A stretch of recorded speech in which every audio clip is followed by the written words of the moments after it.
ଶ୍ରୀ ଜଗନ୍ନାଥ ଅନ୍ତର୍ଜାତୀୟ ପ୍ରଚାର ସମିତିର ଆଜି କାର୍ଯ୍ୟକାରୀ ବୈଠକ ଗୋଟେ ଅନୁଷ୍ଠିତ ହେଇଛି ଭୁବନେଶ୍ୱର ରାଧାବଲ୍ଲଭ ମଠରେ। ତେଣୁ ଏଥିରେ ବହୁତ ଗୁରୁତ୍ୱପୂର୍ଣ୍ଣ ବିଷୟ ଆଲୋଚନା ହେଉଥିଲା।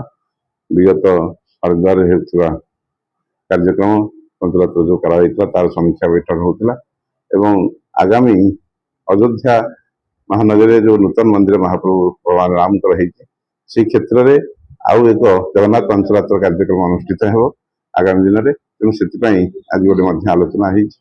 ତେଣୁ ଆଗାମୀ ଦିନରେ ଆଉ ଗୋଟେ ବୈଠକ ମଧ୍ୟ ହେଇ ତାର ତାରିଖ ଧାର୍ଯ୍ୟ ହେବ ଏବଂ ଓଡ଼ିଶାର ବହୁତ ଭକ୍ତମାନେ ସେଥିରେ ମଧ୍ୟ ସାମିଲ ହେବା ପାଇଁ ଯିବେ ଏବଂ ଅଯୋଧ୍ୟାରେ ଭଗବାନ ଜଗନ୍ନାଥଙ୍କର ସ୍କନ୍ଦ ପୁରାଣ ଆଧାରିତ ପ୍ରଥମ ଥର ପାଇଁ ଏକ ଅନୁଷ୍ଠିତ ହେବ।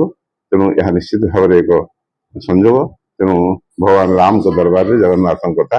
ତେଣୁ ଆମେ ନିଶ୍ଚିତ ଭାବରେ ସମସ୍ତ ଭକ୍ତମାନଙ୍କୁ ଅନୁରୋଧ କରିବା ଆଗାମୀ ଦିନରେ ହେବାକୁ ଥିବା ଏ କାର୍ଯ୍ୟକ୍ରମରେ ସମସ୍ତେ ସାମିଲ ହୁଅନ୍ତୁ। ଆମେ ନିଶ୍ଚିତ ବିଚାର କରିବା ତା ବାବଦରେ ଯେ ହିନ୍ଦୀରେ କିପରି ଭାବରେ ଆଗାମୀ ଦିନରେ କାର୍ଯ୍ୟକ୍ରମ ହେଇପାରିବ ଏବଂ ତା ସହିତ ସେଠାର ସ୍ଥାନୀୟ ଲୋକ ମଧ୍ୟ ସାମିଲ ହେଇପାରିବେ। ସେଥିପାଇଁ ଆମେ ସେଇ ବାବଦରେ ମଧ୍ୟ ଆଲୋଚନା କରି ସ୍ଥିର କରିବୁ। नमस्कार, जय जगन्नाथ।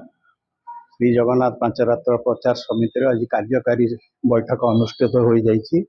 सभापति महंत रामकृष्ण दास महाराज अध्यक्षतार प्रभाकर मल्लिक संपादक, उपसभापति वैकुंठ महापात्र, जुग्म संपादक निरंजन दास और अन्य सदस्य माने समस्ते जोग देइथिले।